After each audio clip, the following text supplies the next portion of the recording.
जों बयबो मिथिगौ जे दाख्लै 27 सेप्तेम्बर खालि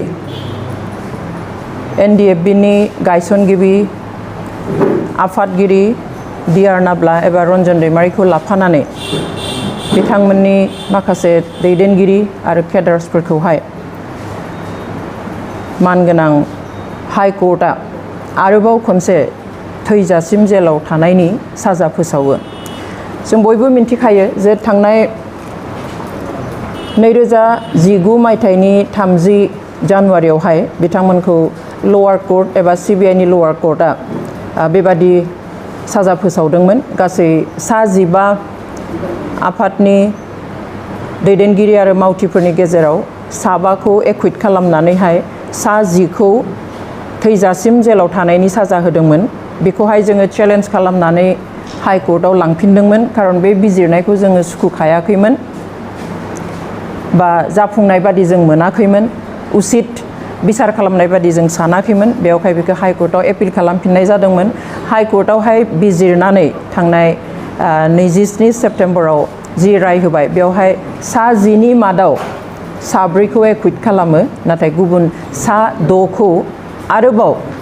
लवार कोर्टआ जा साजा होनाय बे साजाखौनो बहाल लाखियो एबा थैजासिम जेलाव थानांनायनि साजा फोसावफिनो। दा बाथ्राया जाबाय, जेब्ला 2019 मायथाइयावहाय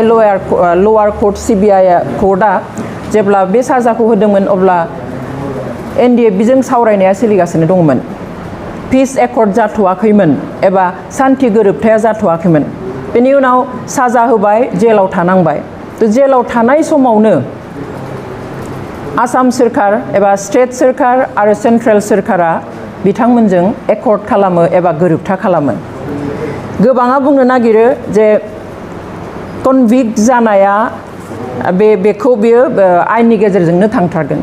अब्ला बेबो मोनसे सोंलु एबा आयेनाव बेबो दोङो जे कनभिक्टेड मानसिजों एबा कनभिक्ट जानाय मानसिजों सोरखारा खुनु खामानि मावनो हाया। कनभिक्ट जानाय मानसिजों माबादिहाय 2020 मायथाइनि 27 जानुवारियाव बोरैहाय गोजोन गोरोबथाखौ खालामखो? अब्ला पिस एकर्डनि गोजोन गोरोबथानि ओंथिया बहा थाखो? दिनै NDFBआ हाथियार लानानै जि सोमावसारनाय बर' हारिनि मोन्थाय गांनाय उखैनायखौ सुफुंनो थाखाय नासयनाय, नाख्रेबजानाय, सोबख'जानाय बेफोरनिफ्राय उदां खालामनो थाखाय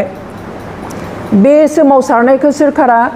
एक्नलेज खालामदों, स्वीकार खालामदों, खालामनानै बुंदों जे बिसोरो गुबुन टेररिस्ट संगठन बादि नङा, जे बिसोर गावसोरनि मोन्थाय दङ, बेनिखाय बेबादि आखायाव हाथियार लानानै बेबादि खुद्रिखांदों आरो बेनिखायनो एक्नलेज खालामनानै सोरखाराबो सीज फायार खालामदों आरो NDFBनिफ्रायबो सीज फायार खालामदों। बेनि उनावहाय सावरायनाया जागायजेननो थाखाय, सावरायनायखौ लांनो थाखाय इन्टारलकिउटर एपइन्टमेन्ट होदों। अब्ला बिनि उनावहाय सावराय फैनानै जेब्ला एकर्डआ जायो,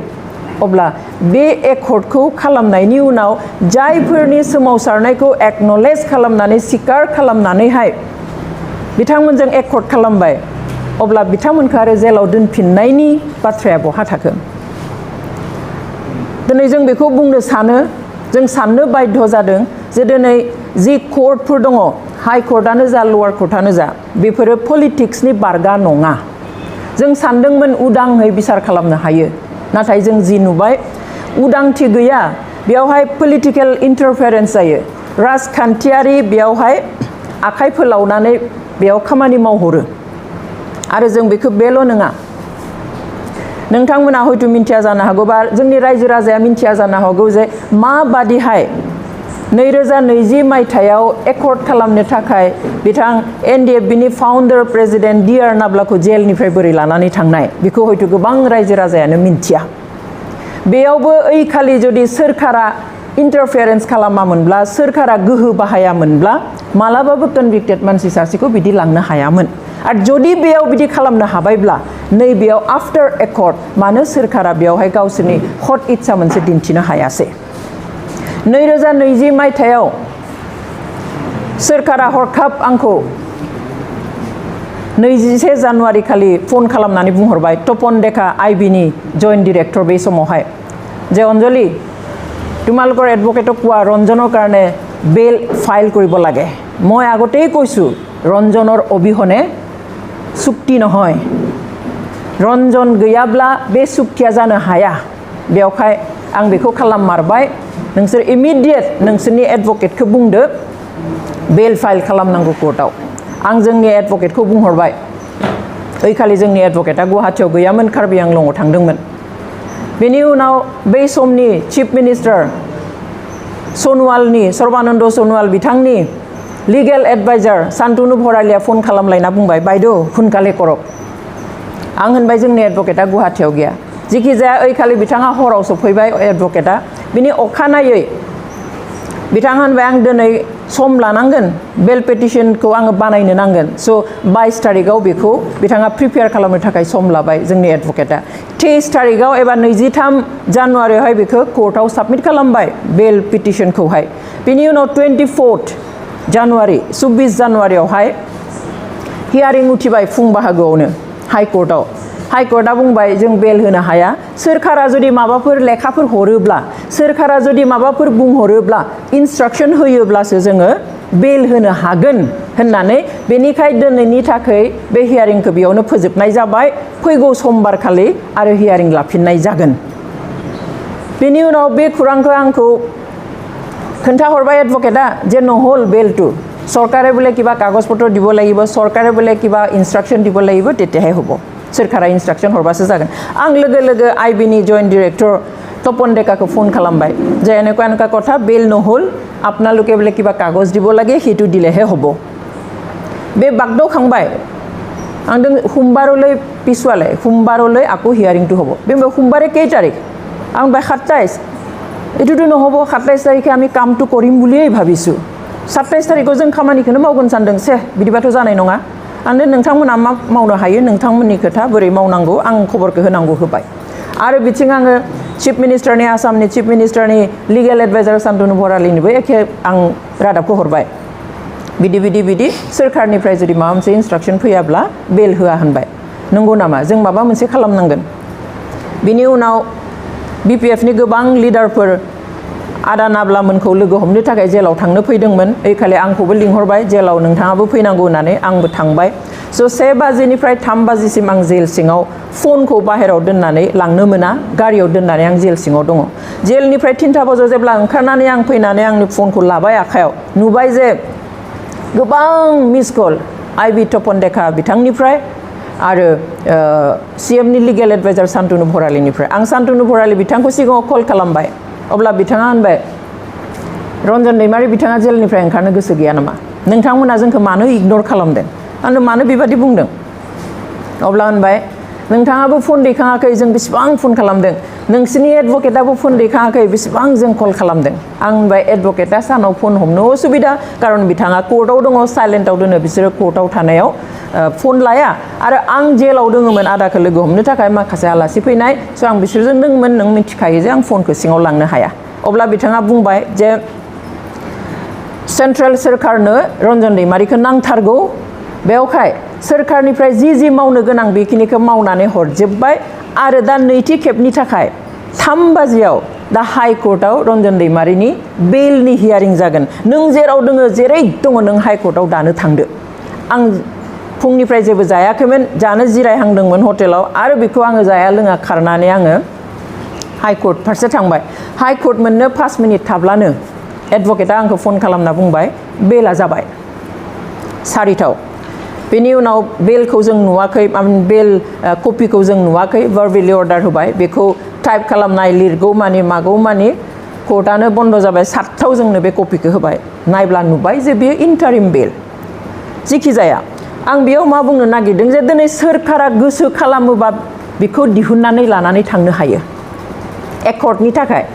अब्ला नैबेयाव आफ्टार पिस एकर्ड गोजोन गोरोबथा जाखांनायनि उनाव give and tech forgive and forget mutual understanding for the interest of the peace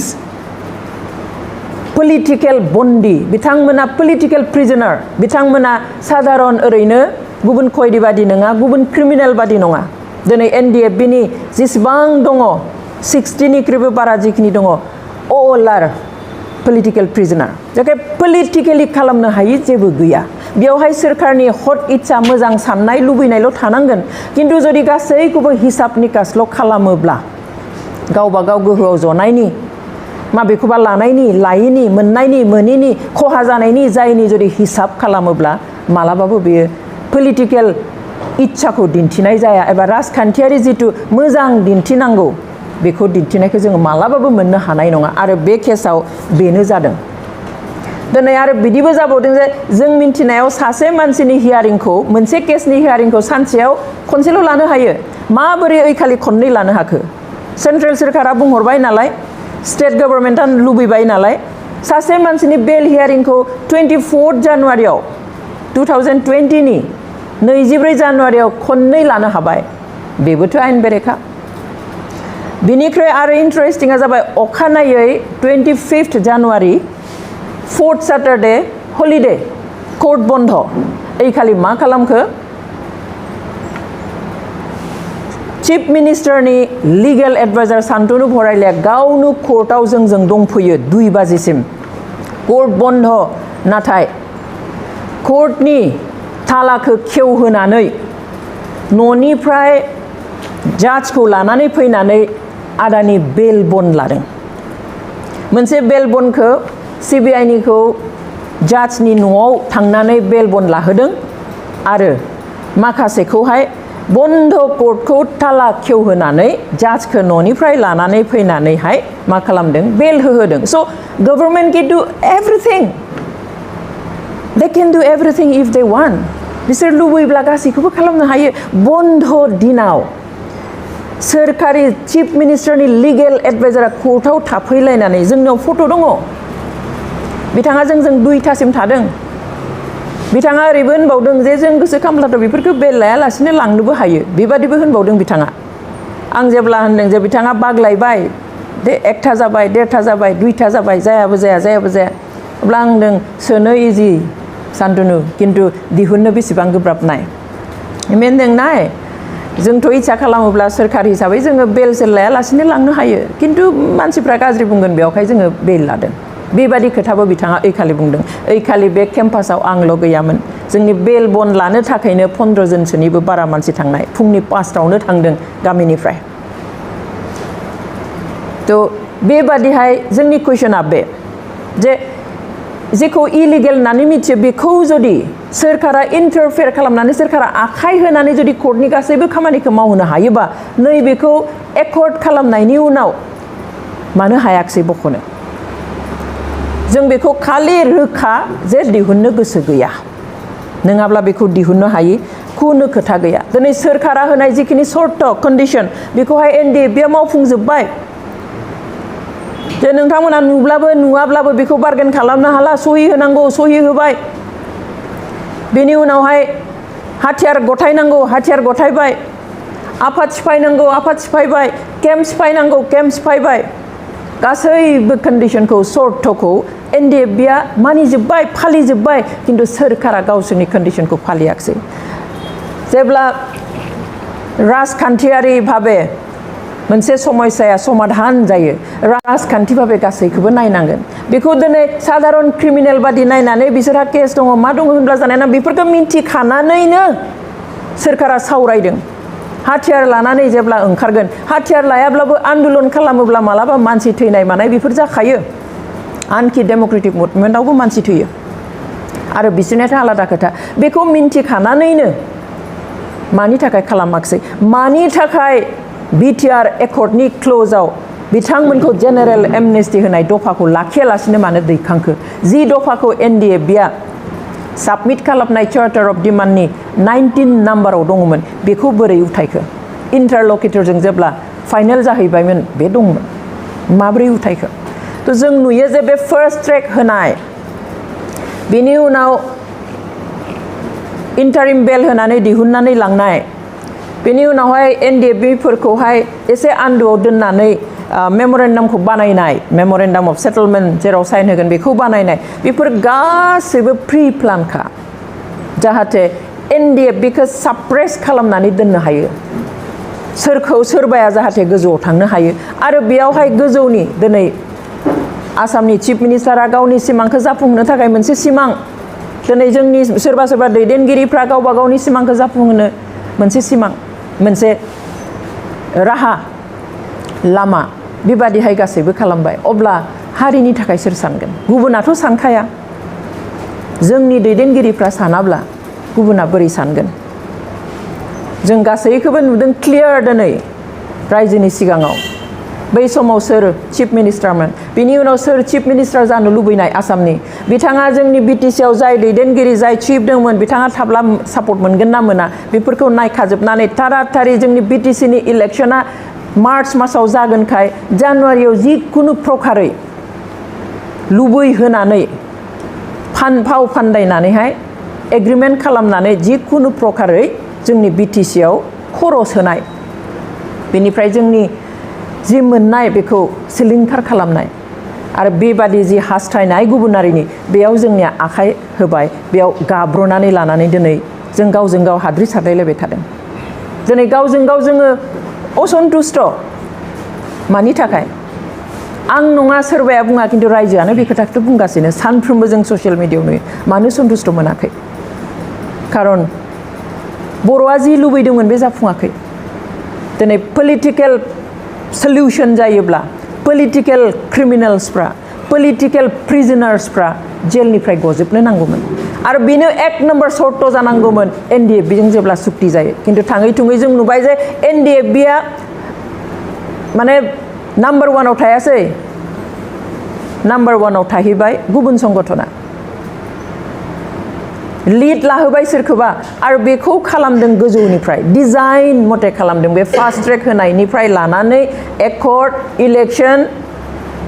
बेबादिहाय जोंनि 6 शेड्यूलनि power cartel everything was design well design pre plan खालामखानानै बानायनाय खिन्थु जोंनि मानसिया हमदां हायासै जोंनि मानसिया स्टाडि खालामा जोंनि मानसिया गोथौहै साना जायनि थाखाय दिनै गाब्र'नानै सिखांफिननायनि लामा जों नुहुराखै दिनै पिस एकर्ड जानानै जायखौ होनहरदों जे विदाउट रन्जन दैमारि there cannot be an agreement बिदि बुंहरलायनायनि उनाव दिनै जाय गैयाब्ला पिस एकर्ड जायालायनो दिनै बेखौनो आरो जुदि सोनानै दोनफिनबाय थायोब्ला मा जागोन एटलिस्ट जों रेहाय नागिराखै खालास नागिराखैमोन जों सानदोंमोन एटलिस्ट दिनै लवार कर्टआ जुदि सोरखौबा फासि होयोब्ला हाइ कर्टआव थाङोब्ला बेखौ लाइफ होनानै दोनो फासिनिफ्राय रेहाय होनानै लाइफ साजा होयो थैजासिम साजा थ' बेबायदिहाय लाइफ होदोंब्ला अन्तत 12, 14, 10, 15 बेफोरबायदि बोसोरसिम जों बोख्लायगोन सानदोंमोन साजाखौ साजायाथ' मोनखाबाय साजा मोनालासिनोथ' खालास जानायानो जाया दिनै गोबाङा बेयाव थानाया 12 बोसोर 13 बोसोर सोलिगासिनो दङ साजा लागासिनो साजा गैयालासिनोथ' रावबो खालास मोनखायामोन बे ओरैबायदि मोजां सुबिदामोन जोंनि बिटिसि सोरखारनि थाखाय स्टेट सोरखारनि थाखाय सेन्ट्रेल सोरखारनि थाखाय जे जों हाइ कर्टआव एपिल खालामदोंमोन अब्ला बे हाइ कर्टनि एपिल खालामनायाव सुबिदा लानानैहाय साजा होनायबो जागोन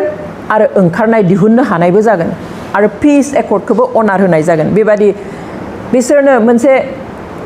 बोसोर हमना होनानै सोरखौबा 10 बोसोर सोरखौबा 12 बोसोर सोरखौबा 14 बोसोर हमना होनानै केसखौ फोजोबना दोननो हायोमोन आरो बेखौनो बयबो हास्थायदोंमोन आरो बेनो जानांगौमोन खारन पलिटिकेलि एकर्ड जादों नङाब्ला पिस एकर्डआलाय मानोमोन पिस एकर्ड खालामनो सिगनेचार होनो दरखारानो गैयामोन एनडिएफबिनिफ्राय दिनैबो जुदि 60 जन 70 जन जेलावनो थानाङोब्ला पिस एकर्डनि मा ओंथि थाखो बे पिस एकर्डआवथ' माबा मोनसे थानांगौमोन दिनै मानि थाखाय हिनियास नन हिनियास केस फैखो बेयाव मानि थाखाय डिफारेन्स मोननै डिफारेन्सियेट खालामनाय जागो अल द केसेस आर बुंनो थाङोब्ला हाथियार लाना संगठननि बयनिबो केसा हिनियास जाखायो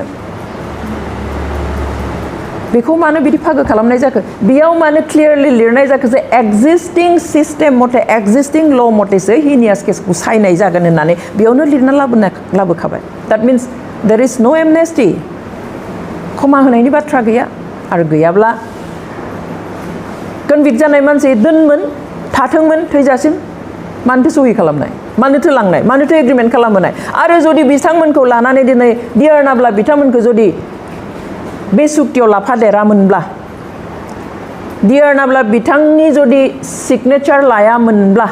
जों दा दिनै बुंनांगौ जेबो गैयामोन जा साजा होयो होथोंमोन जेसेबां थानांगौ थाथोंमोन जोंहा बुंनांगौ गैयामोन जोंहा बुंनांगौआ बेनिखाय जादों जे there was an agreement which is called peace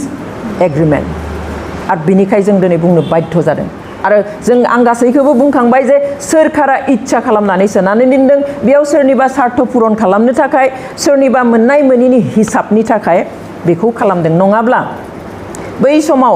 सानसेयावनो सासे मानसिनि खननै बेल हियारिं लानाय बन्द दिनाव थाला खेवनानैहाय जेरै न'निफ्राय जाज लाना फैनानै बेल बन्द लानाय बेफोरखौ नायनानै जों बुजिनो बाखि गैया जे सोरखारा कर्टआव आखाइ होयो इन्टारफेयार खालामो आरो नैबेयावबो खालामनो हागौमोन जों जोंनि बिटिआरनि मानव गेदेर सिएमखौ आं खबर होयो जेब्ला हियारिं जागोन आं मेसेज लिरनानै हरो एमएलए लरेन्स इस्लारि बिथांनो आं मेसेज लिरनानै हरो सिगांफोराव बहुद डेट थांबाय थाबाय बेनिखाय आङो गेजेराव लिरासै लास्ट जेब्ला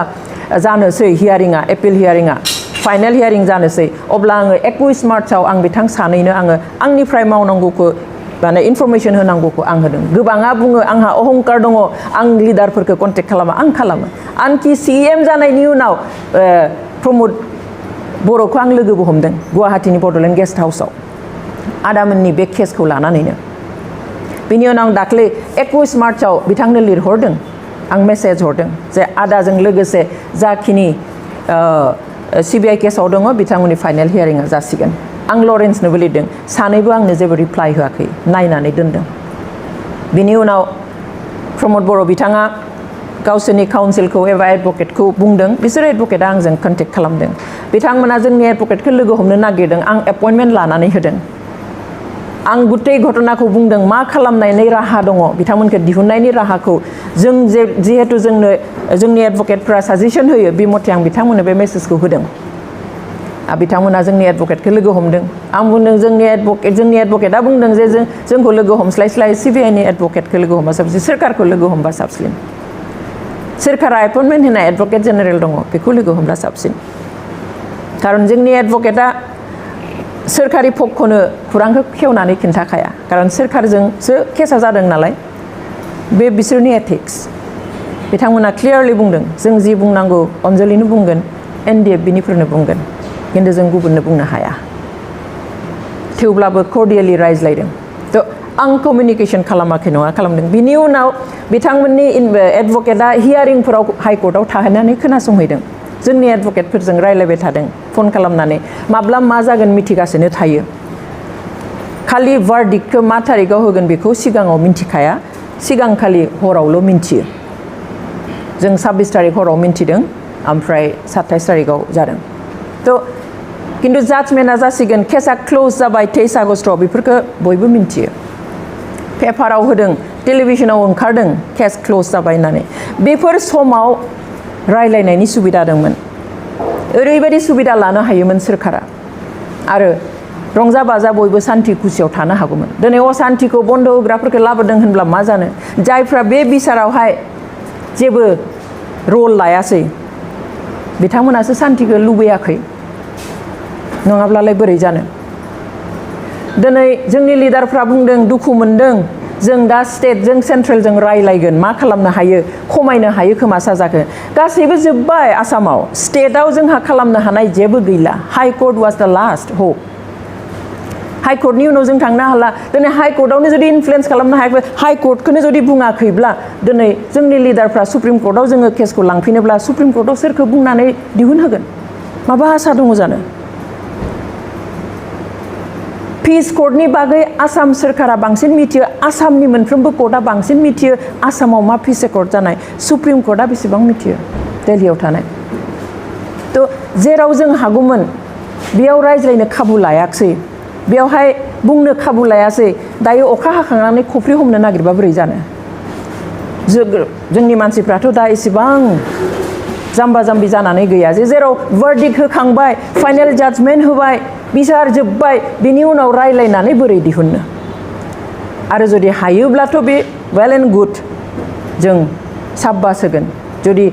कर्ट गैयालासिनो दिहुनना लाबोनो हायोब्ला स्टेटजों सेन्ट्रेल सोरखारजों रायज्लायनानैनो जों साब्बास होगोन जों खुलुमगोन बेखौ खालामोब्ला खिन्थु जास्ट रायजो राजाखौ गुसु खालामनो थाखाय दावराव दावसिखौ थान्दा खालामनो थाखाय जुदि ओरैनो जों दुखु मोननायखौ जोंबो फोरमायो जों मावगोन नाजागोन आगोलनिफ्रायथ' बे खोथाखौ बुंबोबाय थानाय बेनिखायनो जोंहा हपबो दङमोन बेनिखायनो जोङो खबरबो होदोंमोन बिसोर रायलायगोन बिसोर माबा मोनसे खालामगोन होननानैनो मिन्थिहोआब्ला जोंहाबो अयनाय जागोन बेनिखायनो खिन्थानाय जादोंमोन रायज्लायनायमोनब्लाथ' हदिसा थानायमोनब्लाथ' दिनै जों आरो दिनै बे प्रेस मिटखौ लानो गोनां जायामोन मैया बन्द डिक्लेयार होनो गोनां जायामोन बर' रायजोआ गाबनो गोनां जायामोन बेनिखाय गासैबो खोथाखौनो सा बुंनानै हारिखौ जुदि खोमसिजों नाथ्रोदहरबाय थायोबा जोंनि इयुन जेनेरेशना बेखौ रावखौबो निमाहा होनाय नङा दिनै जि अबस्थायाव जोङो दोङो सान्थियाव बे अबस्थायाव लाबोनायनि थाखाय जायफ्रा जुजिबाय जायफ्रा थै होबाय जिउ होबाय बिसोरनि जिउमाया खिन्थु जोंखौ सान्थियाव थानो होनाय नङा बेनिखाय जों एपिल खालामो मा राहा दङ बे सम्भब नंथावा राहाया थेवब्लाबो जुदि नोंथांमोना हागोन सानदोंब्ला स्टेट गभर्नमेन्टजों आरो सेन्ट्रेल गभर्नमेन्टजों रायलायनानै बेखौ दायित्व ला आरो दिनै फेमिलि मेम्बारजों रायलायनानै आवगायगोन रायजो राजाजों बिभिन्न संगठनजों रायलायनानै आवगायगोन दिनै सानथाम जाबाय जोंखौ फन मोनसे खालामनानै दुखुनि समाव खबर लायाखै मिडियायाव बुंदों न'खरनिफोरा निराश जाथों जों न'खरनि होननानै लाया दिनै आदा नाब्लाया आंनि न'खरनि थाखाय मावाखै आंनि न'खरनि थाखाय बिथाङा एनडिएफबियाव साख्रि मावाखै फैसा खामायाखै बिथाङा हारिनि थाखाय खस्थ' लादों बिथाङा हारिनि थाखाय खामानि मावदों हारिनि थाखाय नागारसारदों न'खरनि थाखाय मावाखै बिथांनि जेलाव थानायाव दाख्लैनि जि बार्डिक बेयाव बर' हारियासो बांसिन दुखु मोनदों बेवहाय बियो जोंनि फेमिलिनि मेटार नङा जोंनि पार्सनेल मेटार नङा बेखौबो जोंनि दैदेनगिरिफ्रा मिथिना लानाया मोजां थेवब्लाबो जोंखौ मुं लाना बुंनायनि थाखाय साबायखर बावो आरो साबसिन मोनगौमोन जुदि नोंथांमोननो खाबु होनायनि समाव सिगाङावनो जुदि बे बाथ्राफोरखौ सम थानायावनो सेन्ट्रेल आरो स्टेट गभर्नमेन्टजों रायलायनानै बिनि राहा लानायमोनब्ला दिनै जेब्ला सोरखारा गोसो जादों बाहायदों गोसो जादों गारनानै दोनदों बे बिटिआर जि गोरोबथा बे गोरोबथाखौ जोङो मालाबाबो एनडिएफबिनि प्रब्लेम सल्भ खालामनो थाखाय खालामनाय सुक्ति होनना जों बुंनो हाया बर' हारिनि मोन्थायखौ सुफुंनो थाखाय खालामनाय सुक्ति होनना जों बुंनो हाया बे सुक्तिया जाबाय जास्ट सोरखौबा पलिटिकेलि एकमडेट खालामनो थाखाय खालामनाय मोनसे पलिटिकेल एरेन्जमेन्ट एन्ड नाथिं एल्स बेखौ दिनै साफ्रोमबो बर'आ बुजि मोनबाय नङाब्ला जोंनि थाखानाय जिफोर मोन्थाय बेफोरखौ दिनै कार्टेल खालामनानै जोंनि आथिं आखाइ खोमा दानख्लाबनायनि हाबाफारि लानाय नङामोन बे सुक्तिनि गेजेरजों नङाब्ला दिनै जेलाव आरो थाबावनाय नङामोन बे सुक्तिनि गेजेरजों बयबो फैगौमोन दिनै मिन्थिया गारा बिथां प्रमद बर' CEM बिथांमोनाबो बुंदोंमोन बे सुक्तिनि गेजेरजों गबाय उनाव बुंबाय गगोन खिन्थु दिनै मा जाखो बेनिखाय जों गासैबो सैथोखौ नाजावनानै जोंहा बहा लेप्स जादों बहा गोरोन्थि जादों बेखौ जोङो बुजिलायना लानांगोन सोरबाया गोजौ बिबानाव दङ बिनि थाखाय जोंजों रायलायनो हायि जानाङा जोंजों जिरायनानै बयजोंबो जिरायनानै दा मा सल्युसन खालामनो हायो रायज्लायनो हायो नङाबा खिन्थु बे जोंनि आखाइनिफ्राय बे सान्थिया लासै लासै लासै दोरोदलांगोन आरो बिटिसिनि लास्ट जिथु थार्ड जिथु एग्रिमेन्ट बे एग्रिमेन्टखौ जिखौ आगोलनि एग्रिमेन्टफोरखौ सान्थि एग्रिमेन्ट होनाखै बेखौसो होनदोंबा बे सान्थि एग्रिमेन्टआनो बयनिख्रुइ असान्थि एग्रिमेन्ट जानायनि लामायाव बेबायदि जाहैगोन बेवहाय आं खावलायो जायफोरनि आखायाव गोहो दङ माबा मोनसे मावनो थाखाय बिथांमोना जाहाथे बेखौ मावनानै थारैनो नंगुबै सान्थिखौ लाबोनो नाजायो